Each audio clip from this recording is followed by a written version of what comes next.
Hi, I'm Scott Hamilton, Rockfile, back with another podcast review, this time of the Danish TV series that just debuted on Netflix about a week ago, called EQUINOX.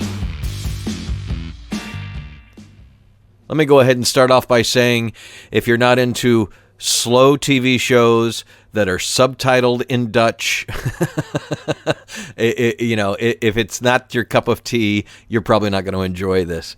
If you watch things like Dark, well, I think this thing compares itself too much to Dark, but if you like Dark, you may like this. Not that they're anything alike, because they're not. Matter of fact, not to get too much into it, and I won't get into spoilers very much, they tried to generate kind of a dark vibe. That if you've watched that show had a particular vibe to it, with the slow tracking shots over the forests and things like that. And there were a few times that this series tried to emulate that style, but it is quite a different show. Matter of fact, if I was going to compare it to something, it'd be a little bit more like Lost, where people are trying to figure out events of the past and what happened and all that kind of stuff. So the gist of the series, and it cuts back and forth between modern day and 1999. A graduating class was on a big truck, and they were going down a country road. There was a hard braking stop, and when everybody woke up, there were only 3 people left, and 21 of the children disappeared, teenagers. And so it cuts back and forth with Astrid, who is 9 years old when her sister disappeared, and now she is a radio podcaster, radio host, and something happens that she wants to investigate what happened, because they closed the case and it's kind of been one of those unsolved mysteries. And that's a good premise for a series. I like it. And the fact that she's a podcaster and a radio person, that was interesting to me to see, the Danish side of things and what a radio studio looks like and how they go about it. And there was also some interesting scenes in a church, which was unlike most any church I've ever seen before. And one of the fun things about watching a foreign series or movie is you get, little slices of life that we may not have here in the United States. So to start off, I will say this movie wants to be a little lost, or this TV show wants to be a little lost, a little dark, a little that, and it's not quite there. It didn't quite get to the epic level that Dark got to, but it's well acted, it's well performed, and for the most part, it is a drama. For the very most part, it is a mystery drama that does have hints at supernatural, and by the end, maybe yes. My roommate and I discussed that had they introduced some of the elements they do in the last episode, if they had done that maybe in the 3rd episode or the 4th episode, it would have been a little more fulfilling to watch. But we binged the whole thing very quickly. It's only 6 episodes. That's a grand total of about 5 hours. And I don't think there's going to be a second season. It would be interesting if they did something else with the storyline, but I think this particular storyline is pretty much done. And it also has an artsy, intelligent ending, which it was like almost out of place. I mean, yes, it does fit in with the aesthetic of the rest of the show, but so anyway, long story short, Astrid, who is now 31, 32, however old she is in the series, is starting to investigate this, and the trauma of her sister disappearing and what happened back in 1999 affects her. When we first meet her at the beginning of the show, she's coming back after a year away. We don't know where she was, but her ex has their child, and she wanted to see the child, and we see her walking around with the child. And so we get a little bit of backstory there, and they play out her backstory more as we go through the series. One of the things that I kind of complained about, if somebody else had made this series, we would have seen 1999 flashbacks as our current character discovers them. But this show seems to just show us things that happened in 1999 that we would not have known, that she does not find out through conversations or reading news clippings or interviewing people or whatever.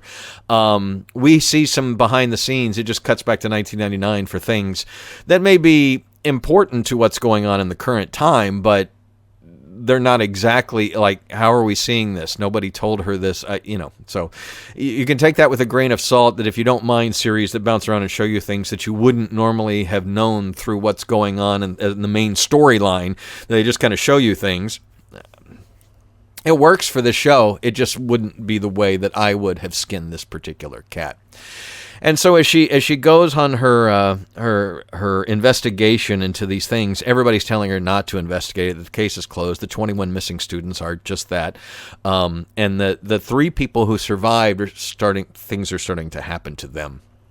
And it definitely gets into an almost midsummer vibe towards the last couple of episodes as she goes to another country to investigate where one of the survivors wound up and what they found and all that kind of stuff. It does. She gets into a commune type situation that very much reminds you of the movie Midsummer. Not that it plays out like that or anything, but secrets upon secrets and mysteries upon mysteries. Overall, it's not a bad show at all. It was very entertaining. We streamed the whole thing. We binged it in pretty much one setting, stopped and made some dinner and kept on going. Why not? We had time.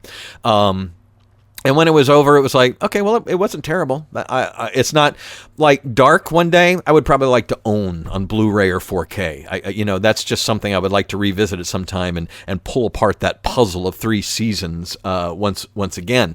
Or a show like Orphan Black, where the performances are so good and the mystery was good that I want to revisit. This, you kind of get all you get out of it, and if I were to go rewatch it, I would probably rewatch the last 2 episodes and just go from there. Because they don't really show you the event either in the beginning. You hear about it. You kind of see events that happen before it. But the way it wraps up is pretty satisfying for me, and what I like out of a show. Had it all been a dream or inner mind, those kind of things, or maybe like an ending like Lost, I wouldn't have been as appreciative of the series. But the way it ends, I got to say, they took a chance and it paid off. It's a pretty darn good ending to this. I just think it could have been a movie. It's based on a Danish podcast called EQUINOX 1985. I've never heard it. I'd be interested if it's translated into English. I never thought about doing a dramatic podcast. Maybe that'll be something I could do in the future.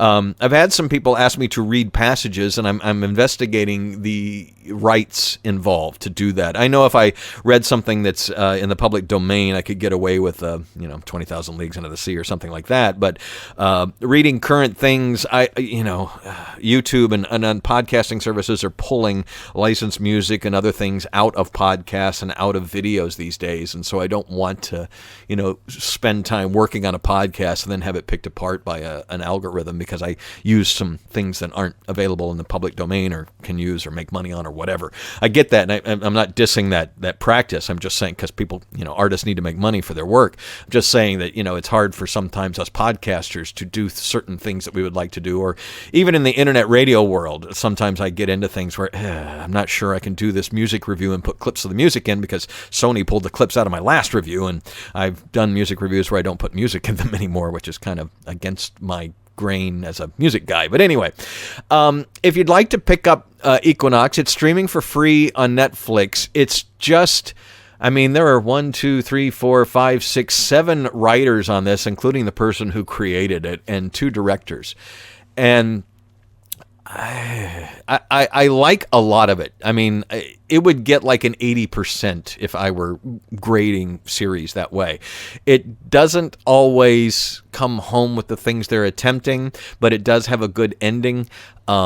I really liked it, but it could have been a little pared down. 4 episodes would have done it. A movie would have done it. The story might have played better as a film, a little tighter story. But overall, if you're looking for something to watch on Netflix and you've enjoyed some foreign series like Dark, this would definitely be one that you'd probably be up your alley. It'd be interesting to hear what more people think about it, especially the ending. I don't want to get into spoilers, but maybe I'll do a second podcast because the ending is very, very interesting, and what really took place and did it really take place and that kind of thing is an interesting discussion to have. But EQUINOX, like I said, it's a Danish supernatural thriller, as they call it on Netflix. It was created by Tia Lindberg. Based on a podcast. It premiered on December the 30th, so it's only been out about a week at this point.